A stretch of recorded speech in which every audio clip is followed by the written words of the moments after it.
할렐루야. 진짜 살길입니다. 이 내용을 처음 접했을 때 저는 흥분되었습니다. 모두가 다 이 사실을 알아야 된다고 외쳤습니다. 여러분들이 이 영상을 끝까지 보셨으면 얼마나 좋을까. 간절한 소망을 담아서 이 영상을 만들었습니다. 제목, 사탄의 덫에 걸려 사탄이 이끄는 대로 양을 인도한 어떤 목사의 고백. 나는 이렇게 무너졌습니다. 이런 글을 쓰고 싶지 않았지만 성령께서 날마다 찾아와서 괴롭히시기 때문에 이렇게 글을 쓰게 되었습니다. 부족하지만 내 경험을 사람들 앞에 펼쳐놓을 때 하나님께서 어떤 사람들의 마음을 만지시고 감동시키실 것이라고 믿습니다. 나는 모태로부터 교인이 되었습니다. 나의 어머니는 어렸을 때부터 내 마음속에 순결한 신앙을 심어주시기 위해서 예를 썼습니다. 하나님의 은혜와 어머니의 정성으로 나는 기독교 신앙이 어떤 것이라는 사실을 깨닫게 되었습니다. 나는 하나님께 일생을 바치기로 결심했습니다. 나는 성경 말씀을 하나님의 말씀으로 100% 확신하며 받아들였습니다. 나는 하나님을 온 마음을 다해서 사랑하는 그리스도인들은 충성과 순종의 열매를 맺게 된다고 믿었습니다. 내 마음속에 불타고 있던 하나님께 대한 사랑과 헌신은 나로 하여금 전혀 망설이지 않고 신학교에 등록하도록 만들었습니다. 나는 기대하는 마음을 갖고 신학과에 여러 과목을 들었는데 학년이 올라가면서 불타는 신앙이 흔들리게 되었습니다. 신학교의 학사 과정을 거치면서 예리한 논리와 이론을 배웠지만 말씀 그대로 믿고 따라가는 신앙을 잃어버렸습니다. 내가 왜 그렇게 되었을까요? 신학계를 범람하고 있는 자유주의와 합리주의 그리고 세속에 물들어버린 것입니다. 경건의 능력은 잃어버린 채 경건의 모양만 가지고 신학교를 졸업할 수 있다는 사실을 알게 되었습니다. 신학을 공부한 내가 왜 신학에 대한 관심을 잃어버리게 되었을까요? 나는 신학교 교수님의 학문적 위협과 논리에 압도당했습니다. 숫돌에 간 칼날처럼 예리한 설득력으로 다가오는 강의를 들으면서 나는 내 신앙이 너무나 단순한가? 라는 의문을 갖게 되었습니다. 때때로 교수님의 강의가 성경에 영감을 부인할지라도 학점에 칼자루를 쥐고 있는 사람의 말을 받아들일 수밖에 없었습니다. 어떤 교수님은 성경이 100% 영감의 말씀이고 진리라는 사실에 대해서 오히려 의심과 회의를 갖도록 유도하는 강의를 했습니다. 성경에 명백하게 기록되어 있는 어떤 사건이나 문제들에 대해서 의문점을 제시하는 강의는 학생들의 마음을 깊은 회의와 의심의 미로 가운데로 이끌어가기에 충분했습니다. 나뿐 아니라 여러 학생들이 성경의 어떤 부분은 과학적으로 또는 역사적으로 신뢰할 만하지 못하다는 결론을 내리게 되었습니다. 졸업할 때가 되자 많은 학생들이 스승들처럼 성경을 부분적으로만 인정하는 신앙을 갖게 되었습니다. 신학과를 다니는 동안 나는 내가 정말 배우고 싶었던 것을 배우지 못했습니다. 나는 참된 거듭남의 경험이 어떤 것인지 알고 싶었는데 그런 강의를 듣지 못했습니다. 나는 그리스도인에게 나타나는 순종의 열매, 죄에 대한 승리의 생애가 어떻게 가능한지 알고 싶었는데 그것을 가르치는 과목이 없었습니다. 믿음으로 의롭게 사는 길을 배우고 싶었지만 아무도 그것을 가르쳐주지 않았습니다. 오히려 많은 강의에서 그런 신앙은 불가능할 뿐 아니라 구원을 위해 반드시 필요한 조건이 아니라는 가르침만 받았습니다. 신학을 공부하기 전에는 주님을 사랑하기 때문에 내 생애 전체를 바쳐야 한다고 믿었는데 신학을 공부하면서 그런 신앙이 위험한 것으로 느껴지게 되었습니다. 주님의 손을 붙잡고 믿음으로 사는 신앙이 꼭 필요한 것은 아니라고 생각하게 되었습니다. 죄의 용서는 필요하지만 성화는 있으면 좋고 없어도 문제되지 않는다는 가르침이 내 마음을 어지럽혔습니다. 한번 예수를 영접하면 내 마음과 삶의 거룩함과 상관없이 구원이 이루어진다는 가르침은 그동안 내가 믿어온 것을 송두리째 흔들어 놓았습니다. 신학교 3학년 때 나는 하나님의 은혜로 어떤 교수님을 만나게 되었는데 그 교수님은 내가 만났던 교수님들과는 다른 말씀을 주셨습니다. 그분은 강의를 시작하는 첫날부터 자신의 간증을 하면서 나중에 목회를 하면 반드시 교인들을 진리에 굴복시켜야 한다고 강조했습니다. 하루는 교수님이 강의실에 들어오자마자 옷을 벗어 제치면서 왜 하나님의 말씀에 순종하고 죄를 승리하는 것이 불가능합니까? 라고 소리치면서 강의를 시작했습니다. 목사는 생명력 있는 설교를 해야 하며 목사 자신이 거듭나고 세상을 버리는 경험을 하지 않으면 교인들이 회개하지 않을 것이라고 했습니다. 나중에 알고 보니 그 교수님은 자신의 신앙 때문에 신학교 교수들과 잘 섞이지 못하고 있었습니다. 그러나 나는 하나님이 외면당하고 있는 신학교 속에서 신앙을 지키고 있는 그 교수님을 존경하게 되었습니다. 마지막 강의에서 그 교수님은 여러분은 하나님의 종이 되든지 사탄의 종이 될 것입니다. 라고 경고했습니다. 나는 깜짝 놀랐습니다. 신학을 공부한 사람도 사탄의 종이 될 수 있다는 사실을 곰곰이 생각하게 되었습니다. 나는 그 교수님의 강의와 진리에 대한 열정을 통해서 잃어버린 신앙을 회복해야만 한다는 생각을 하게 되었습니다. 그때부터 나는 진리를 가르치는 주님의 종들을 만나게 해달라고 기도했습니다. 회개의 열매를 맺게 하는 세례 요한의 기별을 듣게 해달라고 기도했습니다. 믿음으로 의롭게 사는 경험이 실제로 어떤 것인지 가르쳐 줄 수 있는 책을 접하게 해달라고 기도했습니다. 누구도 드러내놓고 말하지는 않지만 나는 많은 교수님들이 넓은 길을 걸어도 구원받을 수 있다는 신학을 가르치고 있다는 사실을 깨달았습니다. 죄를 붙잡고 있으면서 구원받을 수 있는 방법에 대한 강의들이 신학 과정을 채우고 있었습니다. 물론 죄를 범하라는 말은 하지 않았지만 교묘한 논리로 죄가 하나님의 아들을 죽게 만들었다는 진리를 무력하게 만들었습니다. 어떤 교수님들은 그리스도인이라기보다는 성경을 학문으로 가르치는 직업학자였습니다. 신학교에 숨어있는 위험을 간파한 후부터 나는 교수님들이 성경에 근거를 두고 있지 않거나 자유주의적인 가르침을 강의하면 지혜롭게 문제점을 지적하겠다고 생각했습니다. 나의 첫 번째 시도는 교수님에 의해서 점잖게 받아들여졌습니다. 그러나 두 번째 지적을 받자 신경질적인 반응을 나타내기 시작했습니다.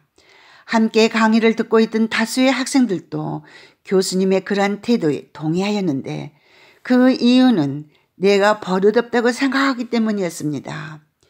마침내 교수님은 나를 교무실로 불러서 다음과 같이 권면했습니다. 학생, 나는 그대가 하나님을 위하여 위대한 일을 할 수 있는 가능성을 가지고 있다는 사실을 알고 있다네. 그러나 그대는 일하러 나가기 전에 경험과 지식의 폭이 넓은 사람에게 배우기 위해서 대학에 왔다는 사실을 기억해야 돼. 나는 교수님께 내 마음을 설명하려고 애썼지만 교수님은 노련하지 못한 나를 여유 있게 제압했습니다. 어렸을 때부터 나에게 성경을 가르쳐 주었고 내 마음속에 하나님께 대한 사랑과 진리에 대한 충성심을 넣어주셨던 어머니는 신학자가 아니었다는 사실을 주지시키기 위하여 교수님은 성경에 나오는 여러 가지 신뢰를 들면서 성경의 100%의 영감성을 은근히 부인하면서 하나님의 말씀과 계명에 순종할 수 없다는 사실을 자신의 경험을 토대로 논리적으로 전개했습니다. 다음 강의 시간부터 나는 조심스러운 태도를 취할 수밖에 없었습니다. 때때로 교수님의 강의가 의심스러울지라도 아무 말도 하지 않은 채 침묵을 지켰습니다. 나는 학급의 친구들에게 교수님의 강의 내용에 대해서 이의를 제기했지만 그들은 교수님의 강의를 여과하거나 판단하려고 하지 않았습니다. 그들은 단지 무사히 졸업하기를 원했습니다. 학기말 시험 때가 되었습니다. 나는 하나님의 말씀에 대한 경외심을 가지고 시험지에 진리와 말씀이 말하는 원칙들을 기술하였지만 교수님은 나에게 형편없는 점수를 주었습니다. 나는 위기 속으로 빠져들고 있다는 사실을 깨닫게 되었습니다. 나는 하나님께로부터 목회를 위하여 부르심을 받았다는 확신을 갖고 있었지만 내 꿈이 교수님의 손에 달려있다는 사실을 깨닫게 되었습니다. 또한 한 가지 중요한 현실을 보게 되었는데 교수님들은 가르치고 점수를 주는 일만 하는 것이 아니라 졸업 후에 목사의 길을 열어주는 면에 있어서도 중요한 역할을 한다는 사실을 깨닫게 되었습니다. 마침내 나는 강의 시간에 교수님께 어떤 도전이나 의문을 제기해서는 안 된다는 결론에 도달하게 되었습니다. 그러나 졸업을 하고 목사직을 얻게 되면 순결하고 인간의 논리에 오염되지 않은 진리를 분명하게 설교해야지 라는 결심을 했습니다. 나는 무난히 졸업을 하게 되었고 어떤 교회에서 전도사로 부름을 받게 되었습니다. 그러나 얼마 되지 않아서 담임 목사님이 복음과 진리를 올바로 깨닫지 못하고 있으며 세속에 물들어 있다는 사실을 깨닫게 되었습니다. 나는 가끔씩 주어지는 설교 시간에 신자들에게 회개를 촉구하면서 죄와 세속에 대해서 승리하는 삶을 살아야 된다는 설교를 했습니다. 누구든지 마음을 열고 십자가 앞에 나가면 하나님의 변화시키는 은혜가 함께 하신다는 메시지를 전했습니다. 그러나 대부분의 교인들은 그런 설교와 가르침을 들어보지 못했기에 당황해했으며 담임 목사님에 의해서 오랫동안 길들여져 온 어리석은 양들이었음을 드러냈습니다. 담임 목사님은 내가 설교할 때마다 불안해했습니다. 하루는 담임 목사님이 나를 보자고 하더니 전도사님은 매우 유망한 장래를 가지고 있습니다. 그러나 매우 지혜롭고 조심스럽게 설교하는 법을 배워야 합니다. 전도사님의 설교는 교인들을 불안하게 만들고 있습니다. 몇몇 교인들이 내게 와서 전도사님의 설교가 너무 강하고 사랑이 부족하다고 경고했습니다. 그분들은 전도사님의 설교가 교회의 평안과 안정을 깰 수 있다는 점을 지적했습니다. 라고 말했습니다.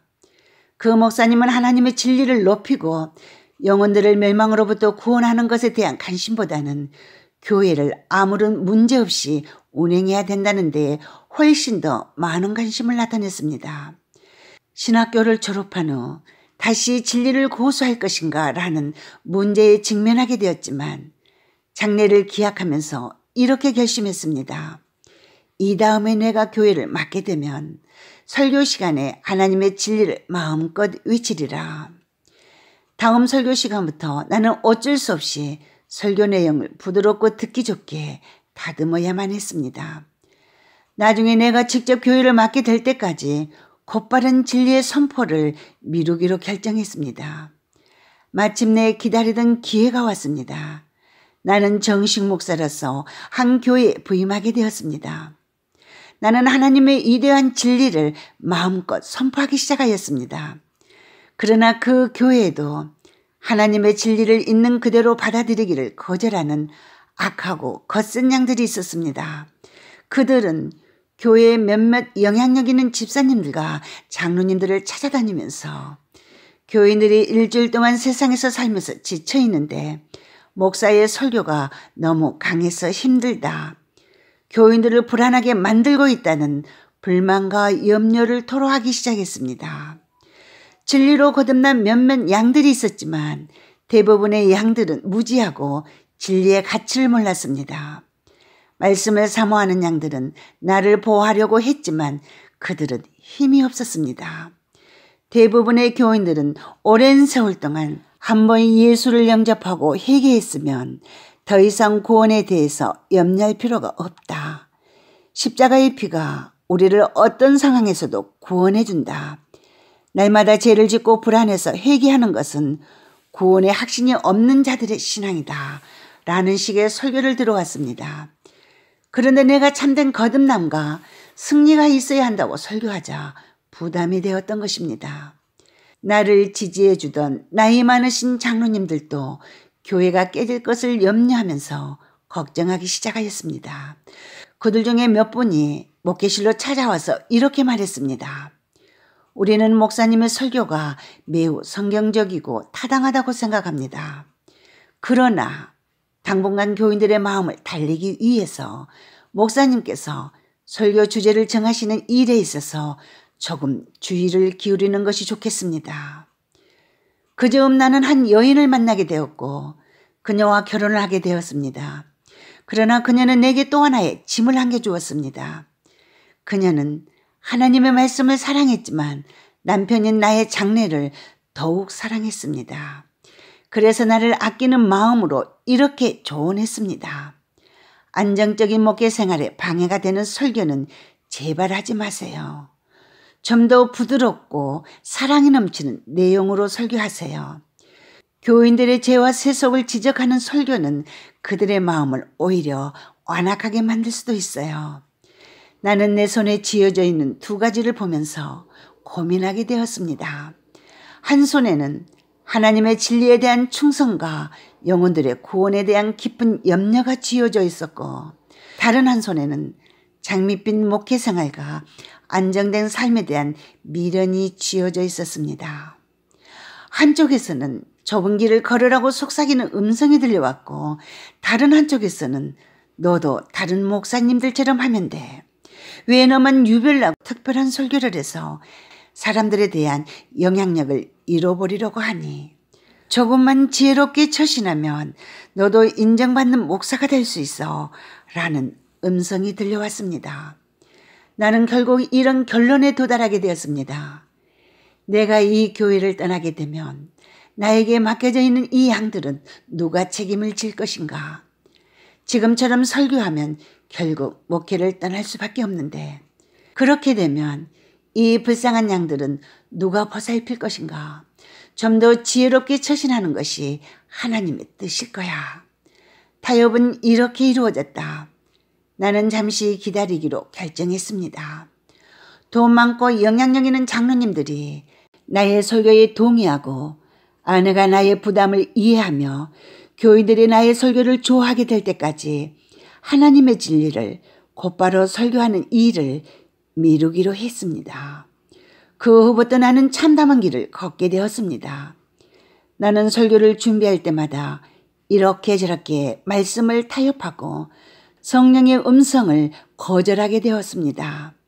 말씀을 타협하고 성령의 음성을 거절하자 하나님께서 내 설교와 함께 하신다는 확신이 크게 흔들리게 되었고 양심을 짓누르는 죄책감의 노예가 되었습니다. 이러한 타협의 과정 속에서 내 마음속에 있던 진리에 대한 사랑과 경건의 능력을 선포하는 설교자가 되겠다는 포부가 사라지게 되었습니다. 내 주변에 있는 대부분의 목사들처럼 나 역시 성공적인 목회는 교인들의 지지와 사랑을 받는 데서 시작된다는 생각을 갖게 되었고 나도 그들처럼 정치와 행정과 심리학으로 교회를 섬기는 목사의 길을 걷기 시작했습니다. 나도 모르는 사이에 사탄의 효과적인 종으로 옮겨가게 되었고 나는 점점 더 사람들의 인정과 평판도 중요하다고 생각하게 되었고 은근히 명예를 쫓게 되었습니다. 나는 교인들의 시선을 하나님의 시선보다 두려워하게 되었고 교인들의 숫자를 늘리고 교회를 성장시키는 것을 복음 전파로 착각하게 되었습니다. 나는 돈을 받고 교회 성장을 위하여 일하는 일꾼이 되었습니다. 많은 목회자들이 열정을 갖고 복음을 전파에 뛰어들고 있지만 두 음성을 들으면서 깊은 고민에 잠기게 됩니다. 한쪽에서는 말씀에 대한 충성과 양들에 대한 책임을 물으시는 하나님의 음성이 들려오고 다른 한쪽에서는 진리를 타협하고 말씀의 표준을 낮추는 한이 있더라도 양들을 불러 모아야 한다는 육체의 음성이 들려옵니다. 목회자는 그 두 음성 앞에서 자신의 운명을 결정하게 됩니다. 슬픈 사실은 말씀을 타협하면서까지 양들을 불러 모아서 교회를 세우기로 결정한다는 것입니다. 목회자가 양들의 숫자를 진리보다 중요하게 바라보면 어떤 일들이 생길까요? 설교가 달라지게 됩니다. 매 주말마다 교인들에게 진리가 무엇이고 하나님의 뜻이 무엇인지 가르쳐야 하는데 그런 설교를 하지 않게 됩니다. 나 역시 내가 맡고 있던 교회 속에 유행과 세속과 이기심과 탐욕이 넘실거리고 있었지만 그리스도의 사랑에 대해서만 설교했습니다. 죄와 세속을 지적하거나 악인에 대한 하나님의 심판에 관해서는 설교하지 않았습니다. 내가 교회를 잘 지키고 있으면 언젠가는 교인들이 회개하고 세상을 버리게 될 것이라고 기대하면서 내 자신을 합리화했습니다. 결국 나는 다른 목사들이 부러워하는 대형 교회의 목사로 부름을 받게 되었고 젊은 전도사들을 몇몇 거느리는 사장 목사가 되었습니다. 그들 중에 어떤 전도사가 나의 목회 지침과 설교에 대해서 질문하거나 도전하면 과거에 내가 들었던 노련하고 지혜 있는 말로 충고해 주었습니다. 젊은 전도사들에게 내가 어떻게 여기까지 오게 되었는가를 이야기해 주었고 어떻게 하면 교회를 성공적으로 이끌어갈 수 있는가에 대한 방법을 전수해 주었습니다. 그들 중에 어떤 전도사는 석연찮은 얼굴을 하면서 내 성공담을 들었는데 그때마다 나는 약간 분노가 섞인 음성으로 그러면서도 노련하게 그들의 의문을 잠재웠습니다. 그런 전도사를 볼 때마다 젊은 시절의 내가 생각났습니다.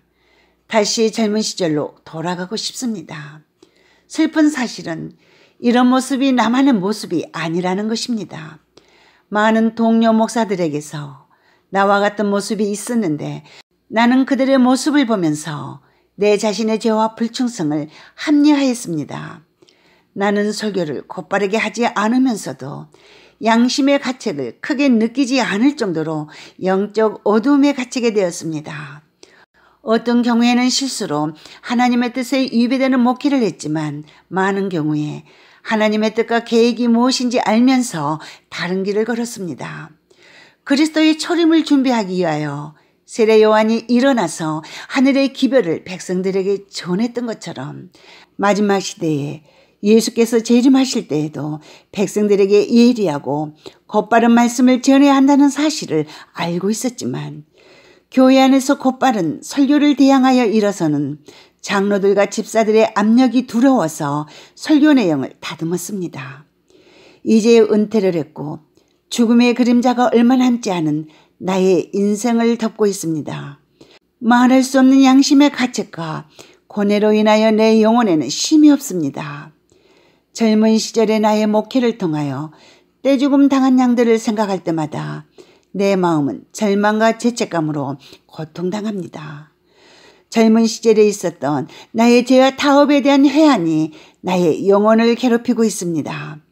당신의 목회는 성공적입니다. 라는 말을 듣기 위하여 하나님의 진리를 포기했던 나의 결정에 대한 후회가 내 얼굴에 기쁜 근심의 줄을 긋고 있습니다. 처음에 나를 부르신 분은 하나님이셨지만 나는 사탄의 덫에 걸려서 그가 이끄는 대로 양들을 인도했습니다. 지역적인 과거를 되돌아볼 때마다 나는 어쩔 수 없는 슬픔을 느끼게 됩니다. 내가 다시 목사의 길을 걸을 수 있다면 이라는 생각이 내 마음을 가득 채우지만 시간은 이미 지나가 버렸습니다.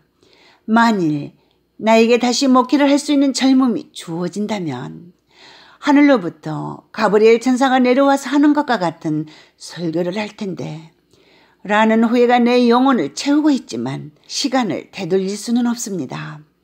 교인들의 마음에 전율을 일으키는 진리를 전하며 교회를 하나님의 말씀 앞에 온전히 굴복시키는 기별을 전하고자 하는 소원이 내 영혼을 사로잡지만 시간이 너무 늦었습니다.